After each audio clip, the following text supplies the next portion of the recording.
The Battle of Moscow is the name given by Soviet historians to two periods of strategically significant fighting on a 600 km sector of the Eastern Front during World War II. It took place between October 1941 and January 1942.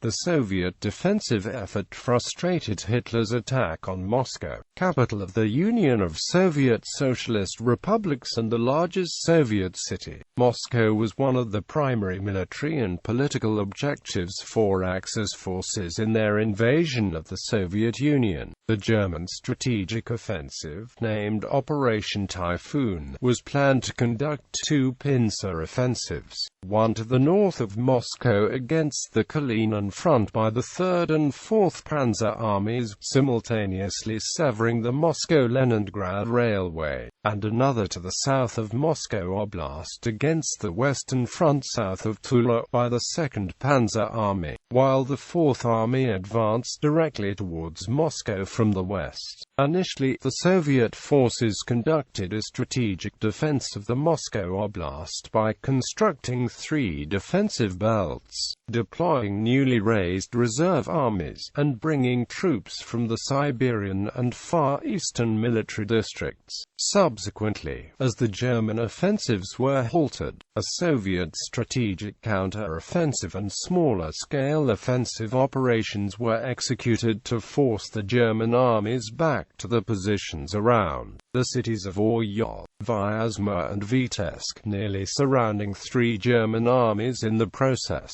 Background: the original German invasion plan, which the Axis called Operation Barbarossa, called for the capture of Moscow within 4 months. On the 22nd of June 1941, Axis troops invaded the Soviet Union and destroyed most of the Soviet Air Force on the ground, advancing deep into Soviet territory using blitzkrieg tactics, destroying entire Soviet armies, while the German Army Group North moved towards Leningrad. Army Group South took control of Ukraine, and Army Group Center advanced towards Moscow. By July 1941, Army Group Center crossed the Dnieper River on the path to Moscow. In August 1941, German forces captured Smolensk, an important stronghold on the road to Moscow. At this stage, although Moscow was vulnerable, an offensive against the city would have exposed both of the German flanks, in part to address these risks, in part to attempt to secure Ukraine's food and mineral resources. Hitler ordered the attack to turn north and south and eliminate Soviet forces at Leningrad and Kiev. This delayed the German advance on Moscow. When the advance on Moscow resumed on the 2nd of October 1941, German forces had been weakened, while the Soviets had raised new forces for the defense of the city. Initial German advance plans for Hitler. The Soviet capital was secondary, and he believed the only way to bring the Soviet Union to its knees was to defeat it economically. He felt this could be accomplished by seizing the economic resources of Ukraine east of Kiev. When Walther von Brauchitsch, commander-in-chief of the army, supported a direct thrust to Moscow, he was told that only ossified brains could think of such an idea. Franz Halder, head of the Army General Staff, was also convinced to drive to seize Moscow would be victorious after the German army inflicted enough damage on the Soviet forces. This view was shared by most within the German High Command, but Hitler overruled his generals in favor of pocketing the Soviet forces around Kiev in the south, followed by seizure of Ukraine. The move was successful, resulting in the loss of 660,000 Red Army personnel by the 26th of September and further advances. With the end of summer, Hitler redirected his attention to Moscow and assigned Army Group Center to this task. The forces committed to Operation Typhoon included 3 infantry armies supported by 3 panzer groups and by the Luftwaffe's Luftflotte II. Overall, almost 2 million German troops were committed to the operation, along with 1,700 tanks and 14,000 guns. German aerial strength, however, had been severely reduced over the summer's campaigning, as the Luftwaffe had lost 1,603 aircraft destroyed and 1,028 damaged. Luftflotte II had only 549 serviceable machines, including 158 medium and dive bombers and 172 fighters, available for Operation Typhoon. The attack relied on standard blitzkrieg tactics, using panzer groups rushing deep into Soviet formations and executing double pincer movements, pocketing Red Army divisions and destroying them. Facing the Wehrmacht were 3 Soviet fronts forming a defensive line between the cities of Vyazma and Bryansk, which barred the way to Moscow. The armies comprising these fronts had also been involved in heavy fighting. Still, it was a formidable concentration consisting of 1,250,000 men, 1,000 tanks and 7,600 guns. The Soviet Air Force Voyno-Vozdушные Sily had suffered appalling losses of some 7,500 at 21,200 aircraft. Extraordinary industrial achievements had begun to replace these, and at the outset of Typhoon the VVS could muster 936 aircraft, 578 of which were bombers. Once Soviet resistance along the Vyazma-Bryansk front was eliminated, German forces were to press east, encircling Moscow in similar fashion by outflanking it from the north and south.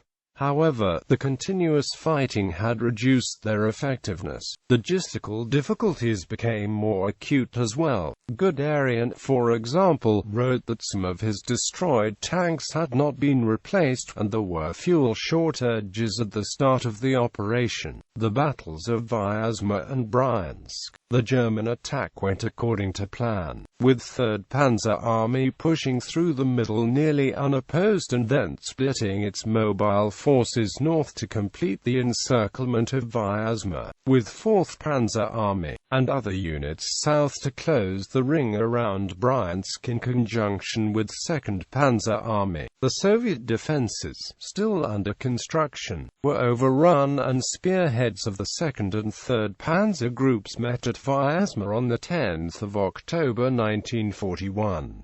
4 Soviet armies were trapped in a large pocket just west of the city. The encircled Soviet forces continued to fight, and the Wehrmacht had to employ 28 divisions to eliminate them, using troops which could have supported the offensive towards Moscow. The remnants of the Soviet Western and Reserve fronts retreated and manned new defensive lines around Mozhaisk. Although losses were high, some of the encircled units escaped in small groups, ranging in size from platoons to full rifle divisions. Soviet resistance near Vyazma also provided time for the Soviet High Command to reinforce the 4 armies defending Moscow. 3 rifle and 2 tank divisions were transferred from the Far East, with more to follow. In the south near Bryansk, initial Soviet performance was barely more effective than at Vyazma. The 2nd Panzer Group executed an enveloping movement around the city, linking with the advancing 2nd Army and capturing Oral by the 3rd of October and Bryansk by the 6th of October. But the weather began to change, hampering the Germans. By the 7th of October, the first snow fell and quickly melted, turning roads and open areas into muddy quagmires, a phenomenon known as Rasputites in Russia. German armored groups were greatly slowed, allowing Soviet forces to fall back and regroup.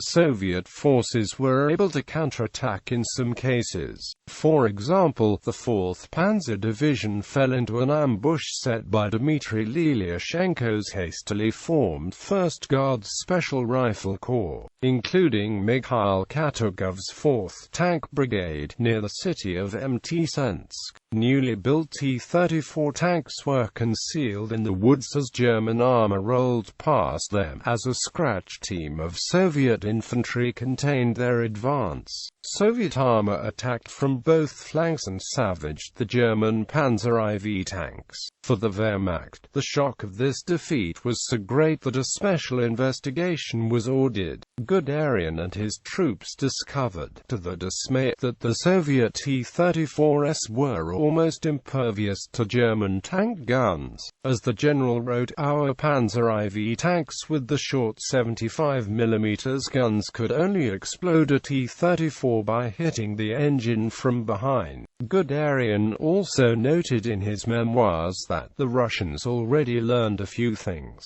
Other counterattacks further slowed the German offensive. The Second Army, which was operating to the north of Guderian's forces with the aim of trapping the Bryansk front, had come under strong Red Army pressure assisted by air support. According to German assessments of the initial Soviet defeat, 673,000 soldiers had been captured by the Wehrmacht in both the Vyazma and Bryansk pockets. Although recent research suggests a lower, but still enormous, figure of 514,000 prisoners, reducing Soviet strength by 41%. The personnel losses calculated by the Soviet command are smaller but still massive, namely 499,001. On the 9th of October, Otto Dietrich of the German Ministry of Propaganda, quoting Hitler himself, forecast in a press conference imminent destruction of the armies defending Moscow, as Hitler had never had to lie about a specific and verifiable military fact. Dietrich convinced foreign correspondents that the collapse of all Soviet resistance was perhaps hours away. German civilian morale, low since the start of Barbarossa, significantly improved, with rumors of soldiers home by Christmas and great riches from the future Lebensraum in the east. However, Red Army resistance had slowed the Wehrmacht. When on the 10th of October the Germans arrived within sight of the Mozhaysk line west of Moscow, they encountered another defensive barrier manned by new Soviet forces. The same day, Georgy Zhukov, who had been recalled from the Leningrad front on the 6th of October, took charge of Moscow's defense and the combined Western and Reserve fronts, with Colonel General Ivan Konev as his deputy. On the 12th of October, he ordered the concentration of all available forces on a strengthened Mozhaysk line, a move supported by Vasilevsky. The Luftwaffe still controlled the sky wherever it appeared, and Stuka and bomber groups flew 537 sorties, destroying some 440 vehicles and 150 artillery pieces. On the 15th of October, Stalin ordered the evacuation of the Communist Party, the General Staff and various civil government offices from Moscow to Kuyabyshev, leaving only a limited number of officials behind. The evacuation caused panic among Muscovites. On 16-17 October, much of the civilian population tried to flee, mobbing the available trains and jamming the roads from the city. Despite all this, Stalin publicly remained in the Soviet capital, somewhat calming the fear and pandemonium. Mozhaysk defense line. By the 13th of October 1941, the Wehrmacht had reached the Mozhaysk defense line, a hastily constructed double set of fortifications protecting Moscow's western approaches that extended from Kalinin towards Volokholamsk and Kaluga. Despite recent reinforcements, only around 90,000 Soviet soldiers manned this line, far too few to stem the German German advance. Given the limited resources available, Zhukov decided to concentrate his forces at 4 critical points. The 16th Army under Lieutenant General Rokossovsky guarded Volokholamsk. Mozhaisk was defended by 5th Army under Major General Govorov. The 43rd Army of Major General Golubev defended Maloyaroslavets, and the 49th Army under Lieutenant General Zakharkin protected Kaluga. The entire Soviet Western Front, nearly destroyed after its encirclement near Vyazma, was being recreated almost from scratch. Moscow itself was also hastily fortified. According to Zhukov, 250,000 women and teenagers worked building trenches and anti-tank moats around Moscow, moving almost 3 million cubic meters of earth with no mechanical help. Moscow's factories were hastily converted to military tasks. One automobile factory was turned into a submachine gun armory, a clock factory manufactured mine detonators, the chocolate factory shifted to food production for the front, and automobile repair stations worked fixing damaged tanks and military vehicles. Despite these preparations, the capital was within striking distance of German tanks, with the Luftwaffe mounting large-scale air raids on the city. The air raids caused only limited damage because of extensive anti-aircraft defenses and effective civilian fire brigades. On the 13th of October 1941, the Wehrmacht resumed its offensive. At first, the German forces attempted to bypass Soviet defenses by pushing northeast towards the weakly protected city of Kalinin and south towards Kaluga and Tula, capturing all except Tula by the 14th of October. Encouraged by these initial successes, the Germans launched a frontal assault against the fortified line, taking Mozhaisk and Maloyaroslavets on the 18th of October, Narofominsk on the 21st of October, and Volokholamsk on the 27th of October after intense fighting. Because of the increasing danger of flanking attacks, Zhukov was forced to fall back, withdrawing his forces east of the Nara River. In the south, the 2nd Panzer Army initially advanced towards Tula with relative ease because the Mozhaisk defense line did not extend that far south in number. Significant concentrations of Soviet troops blocked their advance. However, bad weather, fuel problems, and damaged roads and bridges eventually slowed the German army, and Guderian did not reach the outskirts of Tula until the 26th of October. The German plan initially called for the rapid capture of Tula, followed by a pincer move around Moscow. The first attack, however, was repelled by the 50th Army and civilian volunteers on the 29th of October, after a desperate fight within sight of the city. On the 31st of October, the German Army High Command ordered a halt to all offensive operations until increasingly severe logistical problems were resolved and the Rasputites subsided. Wehrmacht at the gates. Wearing down by late October, the German forces were worn out, with only 1/3 of the motor vehicles still functioning, infantry divisions at 1/3 to 1/2 strength, and serious logistics issues preventing the delivery of warm clothing and other winter equipment to the front. Even Hitler seemed to surrender to the idea of a long struggle, since the prospect of sending tanks into such a large city without heavy infantry support seemed risky after the costly capture of Warsaw in 1939. To stiffen the resolve of the Red Army and boost the civilian morale, Stalin ordered the traditional military parade on the 7th of November to be staged in Red Square. Soviet troops paraded past the Kremlin and then marched directly to the front. The parade carried a great symbolic significance by demonstrating the continued Soviet resolve, and was frequently invoked as such in the years to come. Despite this brave show, the Red Army's position remained precarious. Although 100,000 additional Soviet soldiers had reinforced Klin and Tula, where renewed German offensives were expected, Soviet defenses remained relatively thin.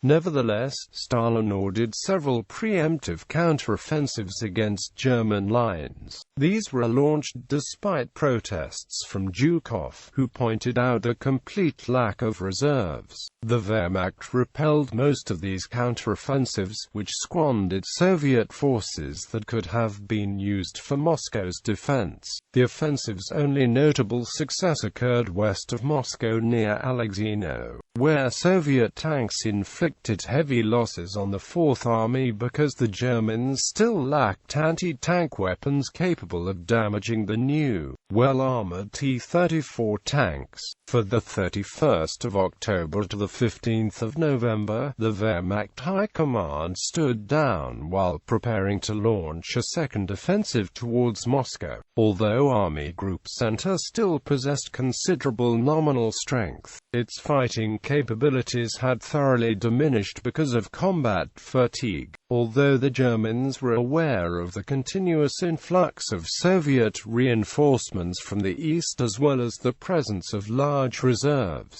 given the tremendous Soviet casualties, they did not expect the Soviets to be able to mount a determined defense. But in comparison to the situation in October, Soviet rifle divisions occupied a much stronger defensive position. A triple defensive ring surrounding the city and some remnants of the Mozhaysk line near Klin. Most of the Soviet field armies now had a multi-layered defense, with at least 2 rifle divisions in second-echelon positions. Artillery support and sapper teams were also concentrated along major roads that German troops were expected to use in their attacks. There were also many Soviet troops still available in reserve armies behind the front. Finally, Soviet troops, and especially officers, were now more experienced and better prepared for the offensive. By the 15th of November 1941, the ground had finally frozen, solving the mud problem. The armored Wehrmacht spearheads,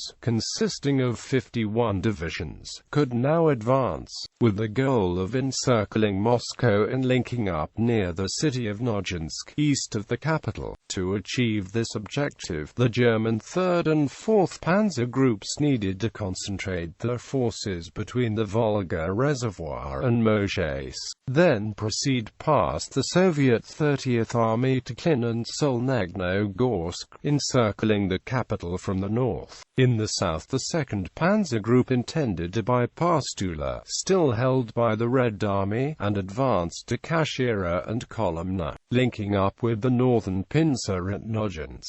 The German 4th Field Army in the center were to pin down the troops of the Western Front. Final pincer. On the 15th of November 1941, German tank armies began their offensive towards Klin, where no Soviet reserves were available because of Stalin's wish to attempt a counteroffensive at Volokholamsk, which had forced the relocation of all available reserve forces further south. Initial German attacks split the front in two, separating the 16th Army from the 30th.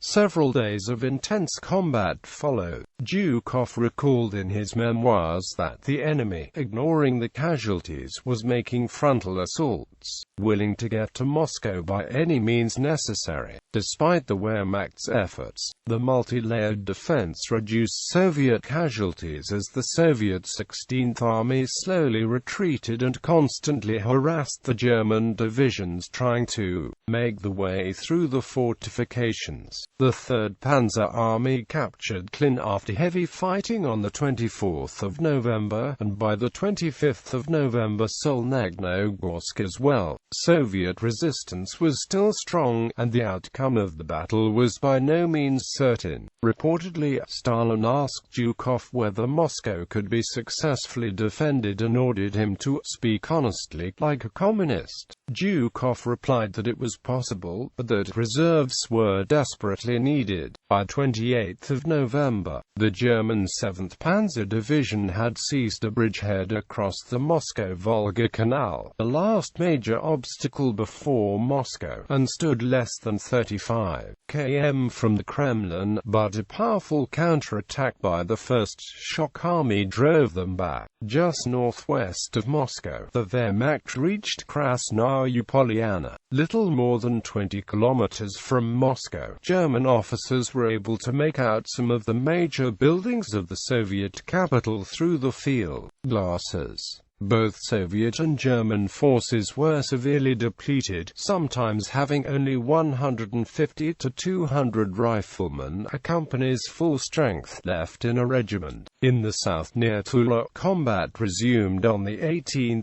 November 1941, with the 2nd Panzer Army trying to encircle the city. The German forces involved were extremely battered from previous fighting and still had no winter clothing. As a result, initial German progress was only 5 to 10 kilometers per day. Moreover, it exposed the German tank armies to flanking attacks from the Soviet 49th and 50th armies, located near Tula, further slowing the advance. Guderian nevertheless was able to pursue the offensive, spreading his forces in a star-like attack, taking Stalinogorsk on the 22nd of November 1941 and surrounding a Soviet rifle division stationed there. On the 26th of November, German tanks approached Kashira, a city controlling a major highway to Moscow. In response, a violent Soviet counterattack was launched the following day. General Belov's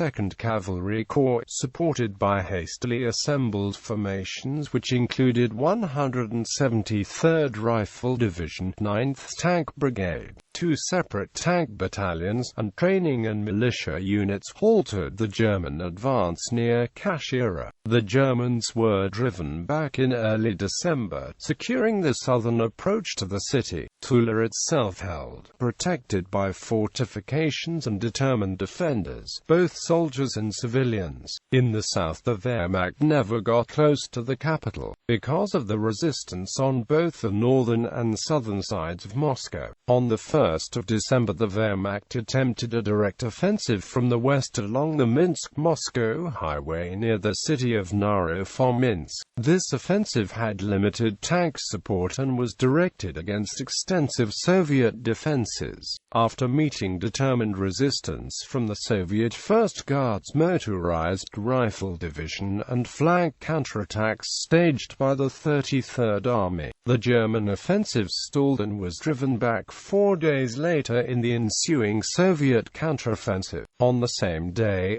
638th Infantry Regiment, the only foreign formation of the Wehrmacht that took part in the advance on Moscow, went into action near the village Ditkovo. On the 2nd of December, a reconnaissance battalion managed to reach the town of Khimki, some 8 kilometers away from Moscow, and captured its bridge over the Moscow-Volga Canal as well as its railway station, which marked the farthest advance of German forces on Moscow. The temperature dropped far below freezing. On the 30th of November, von Bock reported to Berlin that the temperature was -45 degrees Celsius. General Erhard Raus, commander of the 6th Panzer Division, kept track of the daily mean temperature in his war diary. It shows a suddenly much colder period during 4 to 7 December, from -36 to -38 degrees Celsius.